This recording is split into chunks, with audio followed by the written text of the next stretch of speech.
市早苗君をもって当選者と決しました。সানাই তাকাইচির দল একটি গুরুত্বপূর্ণ জোটের অংশীদারিত্ব নিশ্চিত করার পর জাপানের সংসদ এখন তাকে দেশের প্রথম নারী প্রধানমন্ত্রী হিসেবে নিশ্চিত করবে বলেই আশা করা হচ্ছে। একজন সাবেক মন্ত্রী ও টিভি উপস্থাপিকা এবং একসময় একটি হেভি মেটাল ব্যান্ডের ড্রামার, যিনি এখন নানা চ্যালেঞ্জের মুখোমুখি হবেন, যার মধ্যে রয়েছে অর্থনৈতিক মন্দা, অবিরাম মূল্যস্ফীতি এবং স্থবির মজুরির সাথে লড়াই করা পরিবারগুলো, আর নিম্ন জন্মহারের পাশাপাশি ক্রমবর্ধমান ভূ রাজনৈতিক উত্তেজনার মুখে থাকা একটি দেশ।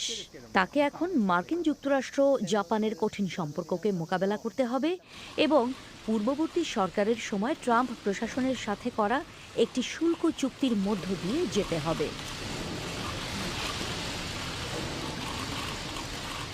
জাপানের নারা অঞ্চলে 1961 সালে জন্মগ্রহণকারী তাকাইচির বাবা ছিলেন একজন চাকরিজীবী আর তার মা একজন পুলিশ অফিসার। রাজনীতির জগতের বাইরেই তিনি বড় হয়েছেন।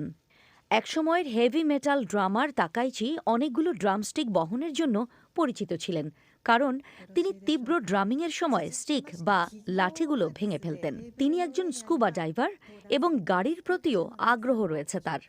তার প্রিয় টয়োটা সুপ্রা এখন নারা জাদুঘরে প্রদর্শিত হচ্ছে। রাজনীতিতে প্রবেশের আগে তাকাইচি টেলিভিশন উপস্থাপক হিসেবেও কাজ করেছিলেন।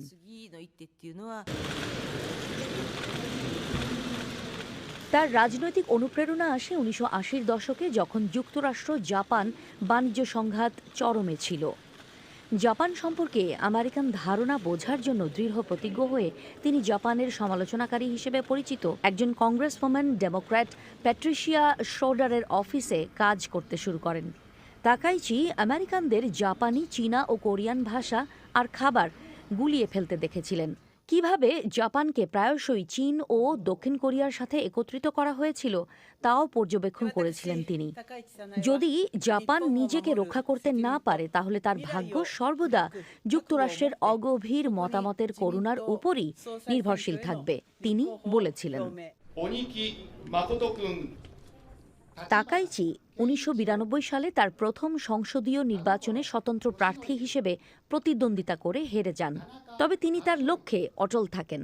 1 বছর পর একটি আসন জেতেন এবং 1996 সালে এলডিপিতে যোগ দেন।